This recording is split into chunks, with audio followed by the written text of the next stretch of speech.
Yeah, yeah, yeah. That's what I say. Well, well, well. My.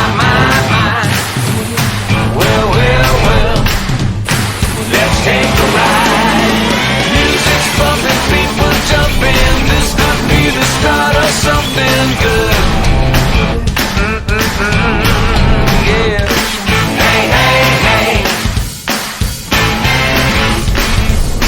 Yeah, yeah, yeah.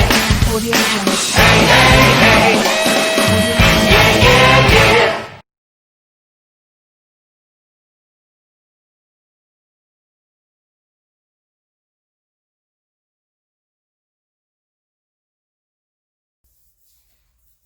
Hey Brewtubers, so we are back for review number 3. This is Thrall Family Malt. This is from the Cooper Brew Company. That's Putnam Brew and Barbecue, Peter. This malt is from Connecticut. It is a family malting from Windsor, Connecticut. It's, I believe, Connecticut's first craft maltsters.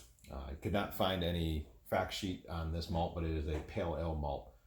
So we'll get a little bit of information here off the front. Very cool label. Peter did a really nice job of this. Again, it's Thrall Family Malt, Pale Ale. Original gravity is at 1052, FG of 1010 with an ABV of 5.5.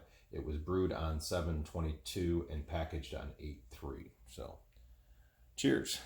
We'll get into this and see how we do with it. Nice hiss. Get a good pour here on this. Nice light color coming out.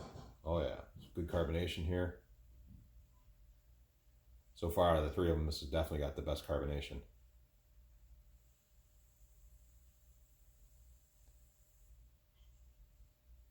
Very highly carbonated. All right, let's see if we can get a color look on it. Pretty head here. It's 3-finger head so far. Get that light in the background. Very similar to the Golden Promise of Gary's. I'd say it's almost identical color. Probably pretty close in terms of being able to see through.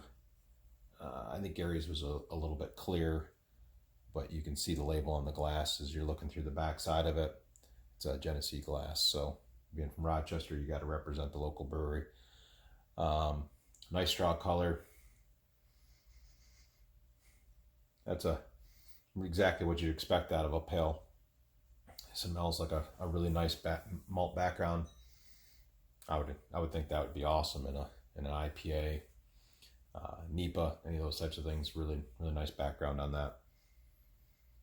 Maybe just a hint of a Pilsner smell to it. It's hard to get much of a nose with the head that's on there, but bubbles are coming up. Let's see if we can get it close enough for you guys to see. If you can see that or not, but coming up nicely from the bottom. Nice small bubbles coming up quickly. Head's persistent. Nice nose. We'll get into this. Cilantro, gents.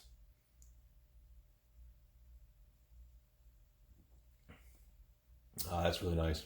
It's got probably out of the ones I've had so far, including my own, it's probably got the best balance on it so far. There's a little sweetness there to it, but the bitterness really balances it out. This has got a really good carbonation, so that carbonic bite helps with that. But out of them that I've had so far, this is probably the best balance that I've had. And when you're doing smash beers like this, that's one of the things that you find out with certain beers, depending on how they attenuate, how much sweetness is left in it, how high that final gravity is. And this is 1010. Out of the other ones I've had so far, let's see, I'm keeping them right over here on the side so I can see what the final gravities. Matt's was at 1012 and Gary's was 1018. So yeah, this is the lowest of them I've had so far. It's a nice dry finish. It's only 3 of them of the 9 so far, so still need to do a little bit more to see what we end up with, but obviously that head is just hanging around. It is nice lacing there on the glass.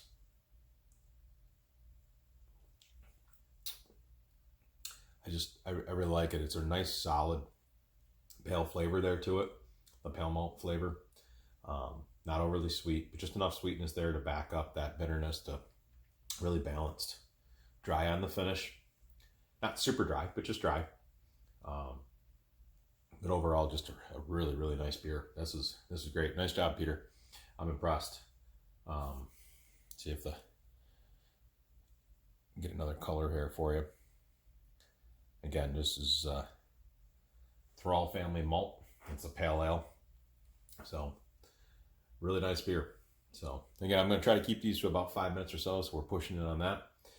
I'll try to get this out as quick as I can with these. So, overall, Sláinte, great beer. Nice job.